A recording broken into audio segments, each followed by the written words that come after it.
पिछले वीडियो में हमने देखा कि मैनुअल स्विच का इस्तेमाल करके एलईडी को कैसे कंट्रोल किया जाता है।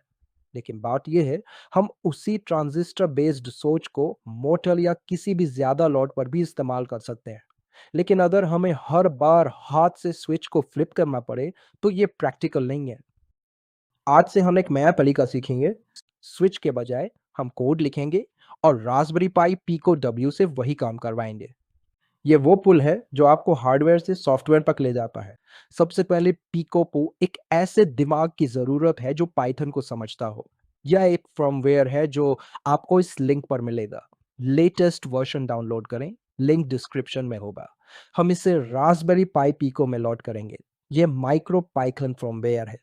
फर्मवेयर लोड करने के लिए पिको के छोटे बूट सेल बटन को दबाए रखें और उसे दबाए रखते हुए यूएसबी पावर कनेक्ट करें। फिर अपने पीसी पर आपको एक नई ड्राइव दिखेगी। डाउनलोड की गई फर्मवेयर फाइल को उसमें कॉपी करें। बस हो गया। एक बार जब आप UF2 फाइल डाल देंगे तो पिको अपने आप रिस्टार्ट हो जाएगा और अब इसके अंदर एक पाइथन इंटरप्रेटर चल रहा है। ये एक बार का सेटअप है। देख, जब तक आप फर्मवेयर नहीं बदलते आपको इसे दोबारा करने की जरूरत नहीं होगी। इसके बाद हमें एक एडिटर चाहिए जहां हम कोड लिख सकें और उसे सीधे पाइको पर भेज सकें। जिसके लिए हम VS कोड का इस्तेमाल करेंगे, साथ में एक एक्सटेंशन माइक्रोपिको भी। VS कोड में एक्सटेंशन टैब पर जाएं, माइक्रोपिको खोजें और इसे इंस्टॉल करें। अब एक प्रोजेक्ट फोल्डर बनाएं और उसी फोल्डर को VS कोड में खोलें। फिर सबसे पहले सबसे ऊपर कमांड बार पर जाएं, ग्रेटर देन टाइप करें और ड्रॉप डाउन से माइक्रोपिको कोलन इनिशियलाइज चुनें। बस, आपका प्रोजेक्ट फोल्डर अब पिको प्रोजेक्ट के लिए तैयार है। नीचे स्टेटस बार देखें। एक बार कनेक्ट हो जाने पर नीचे स्टेटस बार हरा हो जाएगा और पिको कनेक्टेड लिखा होगा। अब हम जो भी कोड लिखेंगे वह सीधे पिको पर चल सकता है।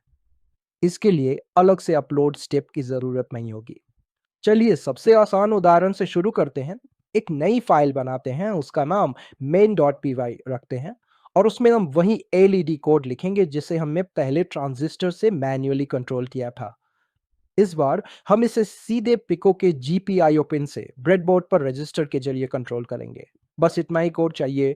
LID चालू करें, थोड़ा इंतजार करें, इसे बंद करें, फिर से इंतजार करें। ये लूप बस चलता रहता है। अब देखें, अगर मैं इस डिले वैल्यू को बदलता हूं, मान लीजिए 0.5 सेकेंड से 0.1 सेकेंड, तो एलईडी बहुत तेजी से ब्लिंक करेगी। और अगर मैं इसे 2 सेकेंड पर सेट करता हूं तो एलईडी धीरे धीरे आराम से ब्लिंक करेगी।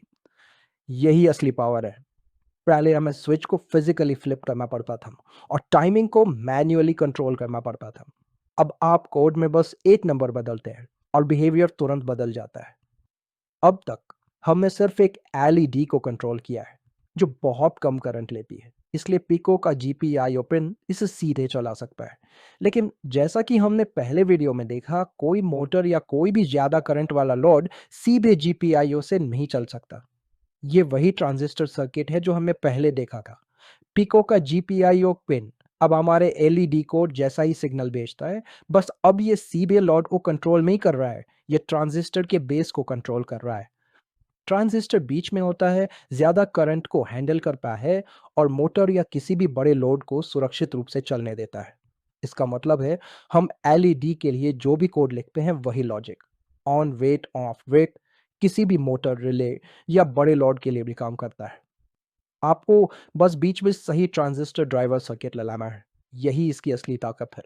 एक बार जब आप इस पैटर्न को समझ जाते हैं तो आप कोड से किसी भी चीज को कंट्रोल कर सकते हैं, एलईडी से लेकर मोटर, रिले या किसी भी असल दुनिया के डिवाइस तक। आज हमने देखा कि पिको डब्ल्यू को कैसे सेटअप करें, माइक्रो पाइथन फ्लैश करें, VS कोड के जरिए कनेक्ट करें और कोड के जरिए एलईडी को कैसे कंट्रोल करें। और यही प्रिंसिपल मोटर पर भी लागू होता है। अगले वीडियो में हम इसे AI के साथ कनेक्ट करेंगे, एलईडी को एक प्लेस होल्डर लॉड मानकर, ताकि वही लॉजिक किसी भी रियल डिवाइस पे अप्लाई हो सके। अगर आपको यह वीडियो मददगार लगा तो प्लीज सब्सक्राइब करें, हमें कमेंट्स में बताएं।